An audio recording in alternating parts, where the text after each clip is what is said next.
Y a-t-il eu réellement infiltration derrière le mouvement estudiantin de ce vendredi matin? Y a-t-il manipulation politique derrière les différentes manifestations qui se produisent actuellement au sein de plusieurs universités à travers l'île et même dans notre secteur d'activité?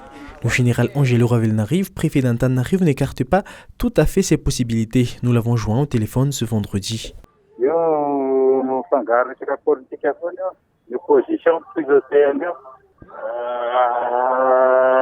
Tokony soitrovazika ny fikatehana tamin'ny sisy io izany hoe hetsika zany sabotsy dia ny tension mandeha daholo ny médecine, ni paramètres. L'association des étudiants en médecine affirme aussi la même chose. Ce vendredi, les grenades lacrymogènes ont de nouveau été de sortie lorsque des étudiants de la faculté de médecine ont envahi la rue menant vers le campus universitaire. Face à la coupure de la circulation, les éléments de l'hémorragie d'Analamang ont dû recourir à des grenades lacrymogènes pour disperser les étudiants. Ces derniers se sont alors retranchés à l'intérieur de l'université et ont riposté par des jets de pierre.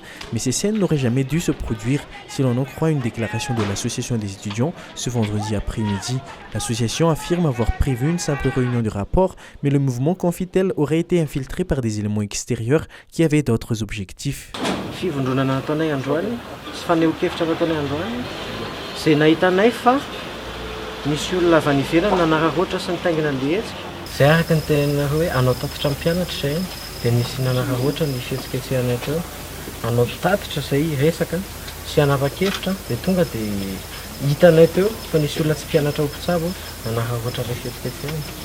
À en croire l'association des étudiants, leurs revendications relatives aux bourses d'études et aux allocations de stage auraient déjà eu des réponses. Ils ne devraient donc plus attendre que le calendrier de décaissement.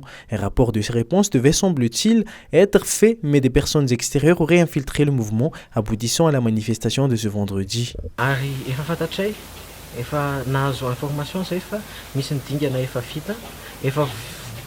Azo lasaina efa voasiny ny allocation de stage na isan'ny bourse alay fa miandry ny calendrier sisa efa nisonian'ny filoham-pirenena sy ny ministre ny enseignement supérieur.